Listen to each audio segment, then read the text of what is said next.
ఆడపిల్ల కనపడితే చాలు ఎన్నికలప్పుడు నెలకు 1500 ఇస్తారన్నారు. అంటే సంవత్సరానికి 18,000 రూపాయలు. రాష్ట్రంలో 18 సంవత్సరాలు నిండినటువంటి మహిళలు 2,07,000 పైన ఉన్నారు. వాళ్ళకి దరిదాపు 37,313 కోట్ల రూపాయలు ఇవ్వాలి. ఎందుకు ఇవ్వలేకపోయారు? ఏమైనా ఇచ్చారా? మీరు చెప్పండి. ప్రభుత్వంలో ఉన్న మీరు ఇవి వీరు ఇచ్చిన హామీలు కాదా? ఎందుకు ఇవ్వలేకపోయారో చెప్పలేని స్థితిలో మీరు ఎందుకున్నారంటే మీ ప్రభుత్వం చేతులెత్తేసింది కాబట్టి నేను అడుగుతా ఉన్నా.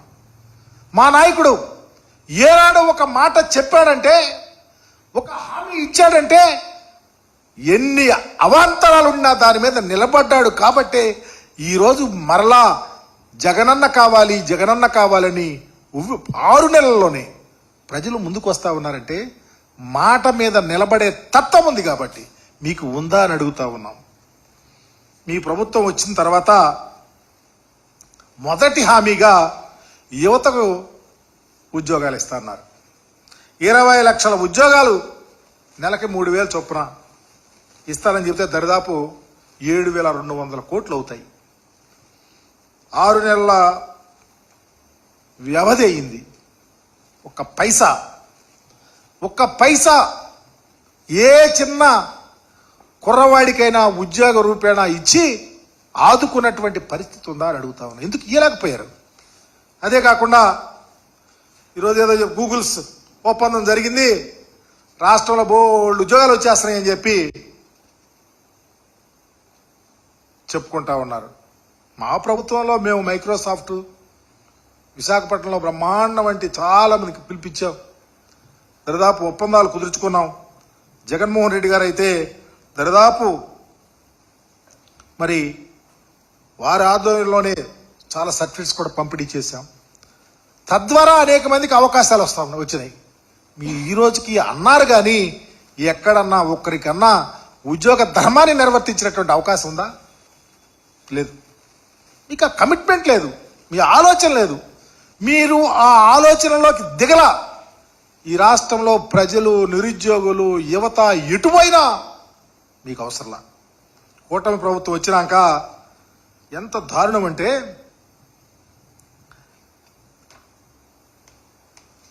మేము అధికారంలో ఉన్నప్పుడు ఉద్యోగాలంటే మేము 6 నెలల వ్యవధి, మేము ఛార్జీ తీసుకున్న అక్టోబర్ కల్లా, గాంధీ జయంతి నాటికల్లా దరిదాపు 1,34,000 గ్రామ వార్డు సచివాలయాల్లో ఉద్యోగాలు ఇచ్చాం. జగమెరిగిన సత్యం అంటారు చూడండి, జగమెరిగిన బ్రాహ్మణికి జంజిమేలని. ఇది జగమెరిగిన సత్యం, ప్రజలందరికీ తెలుసు. క్వాలిఫైడ్, ఎక్కడా చిన్న మచ్చ లేకుండా వెల్ క్వాలిఫైడ్ ఎంప్లాయీస్ నియమించాం. మెరిటోరియస్, ఎక్కడ చిన్న అధికారంలో ఉండినా చిన్న రికమెండేషన్ అనేది చూడకుండా జగన్మోహన్ రెడ్డి గారు ఇస్తే మీరు ఈ రోజుకి ఒక్కటి చేయాల. 58,000 మంది ఆర్టీసీ ఎంప్లాయీస్ రెగ్యులేట్ చేశాం. దరిదాపు 2,60,000 మందికి వాలంటీర్స్గా తీసుకొని ప్రభుత్వ పథకాలను ఇంటింటికి పంపిణీ చేయించే కార్యక్రమాన్ని చేసినటువంటి చరిత్ర జగన్మోహన్ రెడ్డి గారిది. That is the welfare. రాష్ట్రంలో ప్రజల ప్రభుత్వంలో ఉన్నటువంటి వారు ఏం చేస్తే బాగుంటుందని ఒక తపనతో చేశారు. అక్టోబర్లో గ్రామ సచివాలయాల్లో ఉద్యోగాలు ఇచ్చాం.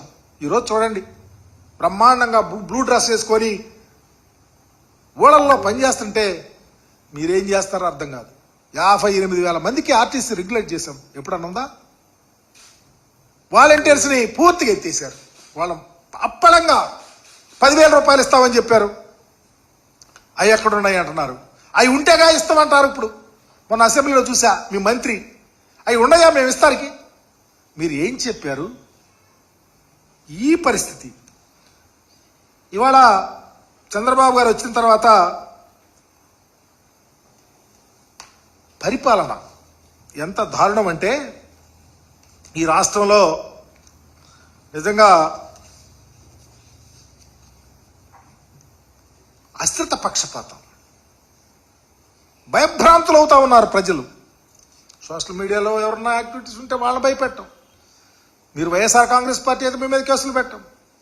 అడ్డగోలుగా ఒకటి కాదు, ఈర్ష్య, రాగద్వేషాలతో, అసూయతో ఈరోజు పరిపాలన చేస్తూ ఉంటే ఒక రకంగా రెడ్ బుక్ రాజ్యాంగం ఈ రాష్ట్రంలో అమలవుతూ ఉంది.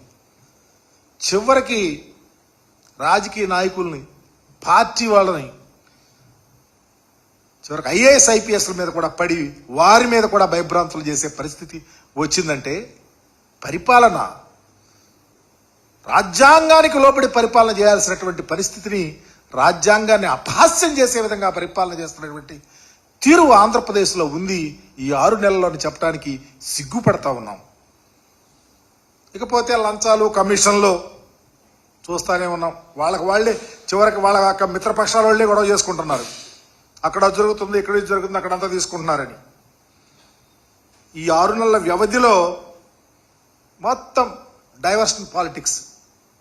ఒకటి కాదు, సీజన్కి నెలకొకటి. ఒకసారి రుషికొండ భవనాలు అంటారు, ఒక నెలలో శ్వేతపత్రాలు అంటారు, ఒక నెలలో మదనపల్లి ఫైల్స్ అంటారు, ఒక నెలలో ఆ ముంబై నుంచి నటిని తీసుకొచ్చి కేసులు అంటారు, ఒక నెలలో ప్రకాశం బ్యారేజ్లో బోటులతో బ్యారేజ్ని గుద్దేమంటారు, చివరికి వెంకటేశ్వర స్వామి లడ్డు అంటారు, చివరికి మా నాయకుడు కుటుంబం మీద.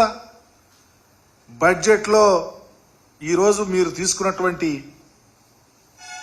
అప్పుల స్థితి, రాష్ట్ర పరిపాలనలో ఇదివరకు జగన్మోహన్ రెడ్డి గారి ప్రభుత్వంలో అప్పులు మీరు కంపేర్ చేసి మీరే మాట్లాడిన తీరును చూస్తూ ఉంటే వెలగట్టలేనటువంటి అబద్ధాలతో పరిపాలన జరుగుతుంది అని చెప్పడానికి చాలా బాధపడతా ఉన్నాం. ఇన్ని కుట్రలు, కుతంత్రాలు, ఈర్ష్యలు